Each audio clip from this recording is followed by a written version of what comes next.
part of me wanted to maybe zoom out really quick, and part of me thought, look, say YouTube only gave us 10 minutes before they shut us off, and for once, one of your broadcasts might actually be left out there for the masses to consume. If that was the case, Robert, what would be the three most important takeaways that you wish the global public or the global population knew about what's happened over the past 3 years? And maybe we've just covered one or two of them. But if you could just take someone and say, look, it would be really important if you were aware that this occurred, this is happening, or this will happen.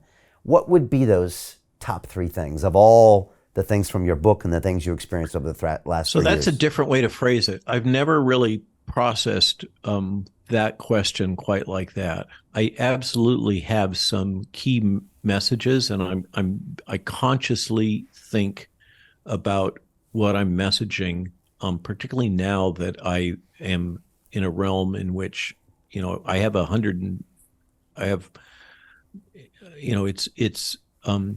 I'm just about to hit 1 million on Twitter. I got 500,000 on Getter. Overall, I'm at about 1 million, 1.5 million, 1.75 million, and our Substack routinely hits an audience in terms of opens that's about equivalent to CNN primetime. Okay, so with that comes a lot of responsibility, and I never asked for this. So I'm always thinking about this landscape of cult of personality and all the risks associated with that, and trying to be responsible, trying really hard to be responsible, and trying to heal. I think it's crucial for people, perhaps more crucial than understanding the origin of the virus, is to, and that's still a hot mess, right? And the Russian military is now claiming it was the United States. And I've heard similar rumors from Indian intelligence, like as an Inja. So that's a position.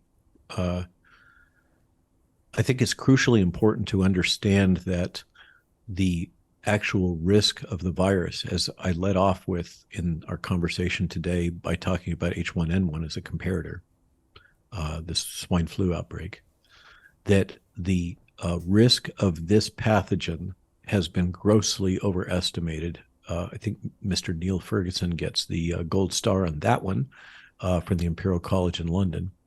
And a lot of these policies and practices were deployed in a reactive mode based on propaganda, but absolutely demonstrably false information about the risks of the pathogen.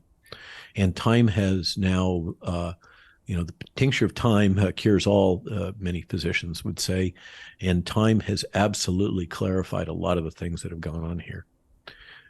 So understanding that the risks of the virus as distributed globally through every media channel around were grossly overrepresented. Let's start. Satya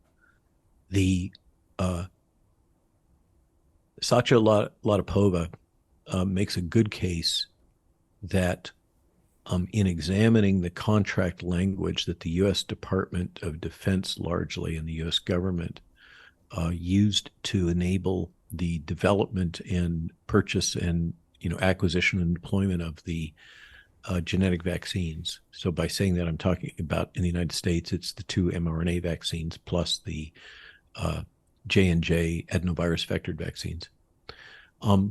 She has dissected those contracts, and her global conclusion is that it's not that the pharmaceutical agencies performed fraud, that they're guilty of fraud, but rather that they delivered the fraud that the U.S. government purchased. That a lot of the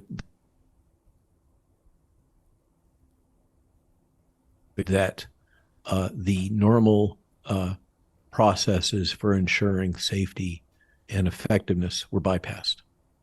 The Pfizer delivered what the government bought, with those terms and conditions. And that's probably why Pfizer, in the end, is unlikely to be held accountable for what's transpired. Is a very strong case can be made that they did what they contracted with the U.S. government to do. And then one of the things that's blown my mind is how much the world regulatory authorities throughout the West, at least, follow the lead of the FDA. I think it's all been revealed to us that they're really not autonomous. The European Medicines Agency and the UK medical regulatory authorities now, since Brexit, that are semi-autonomous, still kind of reeling a little bit from the breakup, and many of the regulatory agencies all through the world basically aped whatever the FDA said. And the FDA absolutely bypassed their norms, internationally agreed norms for clinical research and regulatory affairs were actively bypassed, just completely disregarded. And so I make the case that in the end, as I see it, I absolutely am not excusing pharma in any way, but the role of the regulatory agencies traditionally has been to impose conditions and constraints on the pharmaceutical industry. It is the job of the regulators. And I can tell you, as somebody who's worked in pharma, the universal logic is you never do a study that you aren't forced to do, because you may get an answer that you don't like, or more specifically, your senior corporate may not like. So you just don't do it unless you're forced to do it. And what happened here was that the regulatory authorities across the Western world completely bypassed their well-established norms. And they did not insist that those norms be imposed in this context. Now, they can justify that by saying, we were basically the fog of war. We were in a threat environment in which we had to move very rapidly and we had to cut corners, and therefore what we did was justifiable. But in retrospect, and this is I think the other key point, these vaccines, these genetic vaccines that have been deployed globally, are neither safe nor effective by any objective standard. They are not functioning as vaccines. They are not preventing infection, replication, and spread. And that's been clear for quite a while. I said it on the steps of the Lincoln Memorial almost exactly a year ago, late January of last year. And the Washington Post called me a liar for it, and many other things. And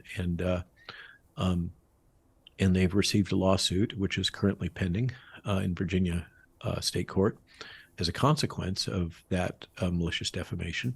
But time has proven that what I said there was dead on.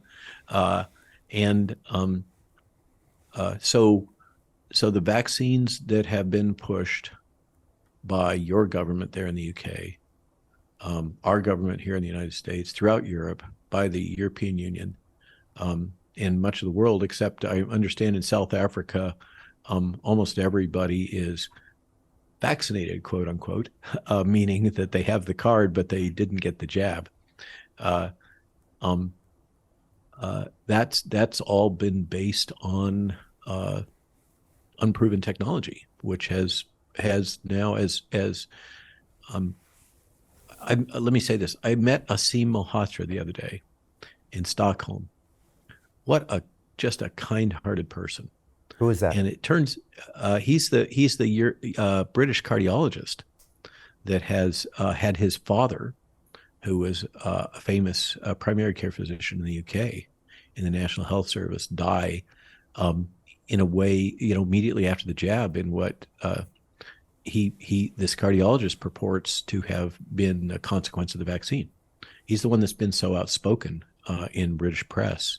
And he has a long history of being outspoken about other things like diet and sugar, etc. So Jim Rickards has just recorded a video that's not available to anyone in the public, and he's going to be talking about how this upcoming recession is going to be fast, it's going to be bloody, it's going to be nasty. But at the same time, he's going to show you how you can position yourself to profit from all of this chaos. Now, we've made this video only available to our viewers. Go to londonreal.tv/Jim. Watch that immediately. I can't say enough good things about Jim Rickards. He understands the global economic system better than any guest I've ever had on London Real. His predictions are almost uncannily true, and you can learn how to profit from his vision, from his expertise, and his understanding of economics. So go to londonreal.tv/Jim or click the link below. It's an excellent, excellent look on what's going to happen in the future and how you can position yourself to profit from that. Jim is one of the best in the business, one of my favorite guests on London Real, and he's very, very good at predicting the future and showing us all to profit from it. So click the link, and I hope you enjoy. Hey, do you want to profit from crypto? Then join my DeFi Academy. The Crypto DeFi Academy will help you create generational wealth. But don't take my word for it. Listen to my students. When I first got into crypto, I remember thinking to myself, I need to learn more. Brian Rose, learning crypto, learning DeFi, gotta do it. I am so grateful that I jumped in and did this. I had to break through some limiting beliefs that I can do this, that I can afford this, that I can be in this. It challenges the things that are deeply rooted within us. Joining DeFi Academy has been one of the best decisions I have made on my blockchain journey. This course was a life changer, a game changer, a huge eye-opener, coming from knowing practically nothing at the speed of the learning over 4 weeks was just fantastic. The information you provided in this class was invaluable. I feel far more confident in my next steps. You took complex concepts and made them easier to understand. What's different than so many other ones is it just doesn't tell you what to do. It actually makes you do it. This is for people who are serious about becoming traders. This is the way it should be done. I realized from this learning experience again that it is not about what you learn, but about who you learn it from. The energy was insane. I've never experienced such incredible energy on a live call. Brian Rose, you are a legend, my friend. It's the only thing in the market where you can get all information and learn everything what you need to know. Everything is so clear and so well done, and I'm just forever grateful for this program. It made me feel so much more confident about crypto than I did before. I did not anticipate how passionate I was going to become about it. It's also been like a big learning experience for me, not just in the crypto space, but just in overall balance of life. What I've learned is, how to take ownership, of my life in a way that I really hadn't before. Yeah, you can't put a price on that, really. I would recommend it to anybody, top notch. Excellence does not come cheap. So if you want excellence, you gotta pay for it, but it's so worth it. Pull the trigger. That's what this course is about. You're not going to regret it, really. It's amazing. Thank you, Brian and team. So what are you waiting for? Crypto is happening now. Click the link below, submit your application, and let me mentor you on how to create generational wealth and build the decentralized financial infrastructure of the future.